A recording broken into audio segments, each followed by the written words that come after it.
So, hello guys. I-share ko lang tong aking stir-fried chicken Chinese style. Ayan. Meron ako ditong 800 grams na chicken thigh. Ayan o. Hiniwa ko lang siya ng maliliit, yung katamtama lang para mabilis maluto. And then, meron ako ditong broccoli stock, king mushroom, carrots, at capsicum, syempre yung ating sibuyas at bawang. So, naglagay na rin ako dito ng paminta, soy sauce. Ayan o, yan yung gamit kong soy sauce. Pang-marinate ko lang po ito for 30 minutes. And then, after nito is maglagay na rin ako ng asin. After maglagay ng asin, mikos-mikos. Panandali ang mikos-mikos lang para mag-absorb yung lasa sa manok. So, ayan.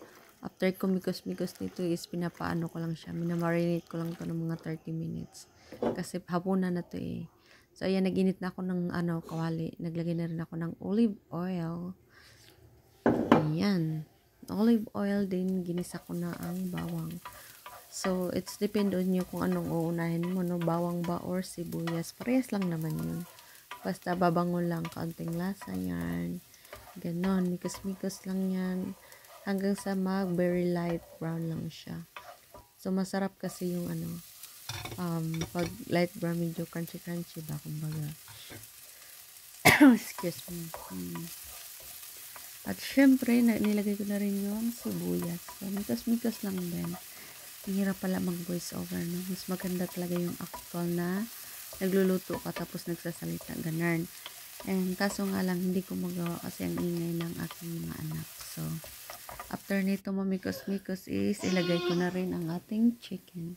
So, as you can see, nag-light brown ang ating sibuyas at lambda. So, may naiwan pa talaga ang isang piraso. Sayang din yan, oh. Ayan. Mikos-mikos lang yan, guys.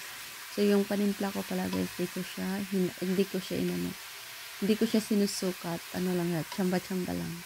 Ganun. So, after nito, mahalo-halo is takpan na natin.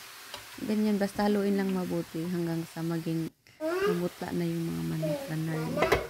So, ayan, dahil din na pinayas, sige, takpan na lang natin ng mga 8 to 10 minutes. So, meron ako dyan na 1 teaspoon na magic sarap. So, ito na yung pinaka-base niya, guys. Sauce. So, meron ako ditong tawag nito. Ano ba yan? So, naglagay ako ng sesame oil, soy sauce, at isa pang tawag nito, oyster sauce. Mga 1 tablespoon lang siya, guys. Katamtaman lang. So, ayan. And then next is naglagay rin ako dito ng yung tuyo, yung tuyo natin, charot. So maganda kasi pag may iba't ibang klaseng soy sauce kasi magkaiba kasi yung lasa nila. And then mikos-mikos lang. So meron din ako ditong paprika. Masarap pag maraming paprika. Smoked paprika po yung ininalagay ko. Ayan, mga 1 teaspoon na paprika and then cornstarch. Yes? 1 teaspoon lang po yan, guys, na cornstarch. Pampaslurry lang yan. Yan. Then, mikos-mikos. Haluin lang mabuti hanggang sa maging siya, matunaw yung cornstarch. So, ayan. Kailangan mo, mawala yung puti-puti. So, ayan. Yung mga natirang puti-puti dyan, yan po, yun ay magic sarap. So, ganyan na siya. Then, isit aside lang natin. Ay, meron pa pala, white paper. Naglagay rin ako ng white paper pampaanghang kaunti. Yan. And then, halo-haloin lang ng mabuti. So, ganyan lang kadali gumawa ng sauce. Charot. So, after 10 minutes, ayan o, nasubraan. Dapat 8 minutes to 10 minutes. So, medyo luto na siya dyan. And then, haluin lang ng mabuti. So, anyway guys, di po ako naglagay ng tubig dito. So, talagang nagtutubig siya.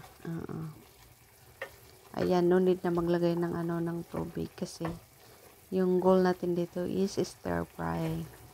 Yung hindi siya, yung sauce lang siya. Saucy siya. Charot. So, ganyan lang po. Ayan. Haluin lang ng mabuti. Then, after nito is na siya. At pagkatapos ng mga halo-halo, so nilagay ko muna itong carrots. So 2 carrots po yung nilagay ko kasi Masarap kasi pag maraming carrots. And then, ayan, mikos-mikos lang din. Then, takpan ko lang to ng mga 3 minutos. Ayan. After 3 minutes, nilagay ko na ang king mushroom at saka yung stock ng broccoli. So, ayan, binalatan ko lang yung ano niya. Yung baling puno niya, guys. So, masarap din yan, guys. Favorite yan ng anak ko, yung ano, itong broccoli, puno ng broccoli. So, ayan, mikos-mikos and then takpan lang din ng mga ilang minuto. Ayan, takpan ng mga ilang minuto, then ano lang, after 2 minutes, 2 minutes lang yan. So, ayan, luto na ang broccoli at ang ating king mushroom. Then, nilunod ko na ang broccoli. Ayan, little tray yung tawag ng mga anak ko dyan, little tray. At syempre, yung capsicum. Next is, ilunod ko na rin yung pang slurry sauce natin. So, ayan, madali lang yan lutuin. Rason kung bakit sinabay ko na yung sauce at saka broccoli kasi masarap kasi yung broccoli pag crunchy. Half cook kumbaga. So, halo-haloin ko lang to ng mabuti hanggang sa mag-combine at mag-ano na yung sauce niya. Mag-thick na yung ano niya. Yung sauce. Haluin lang ng mabuti. So, yung broccoli kasi guys, masarap siya pag malutong pa rin. Medyo ano siya, half cook lang baga. At manamis-tamis yung broccoli. Sobrang ano, sobrang favorite yan ng dalawa kong anak. And then, ayan na, luto na, ready na. As you can see guys, ano lang siya, very light na pagkaluto lang yung broccoli. Ayan, ready na ang hapunan. Iwan ko ba bakit masarap ang broccoli pag hilaw-hilaw pa. Charot. After mamikos-mikos na kainan na ay. So, ayan, that's it for today's voice hour. So, ayan, don't forget to like and subscribe, please. Thank you. Bye.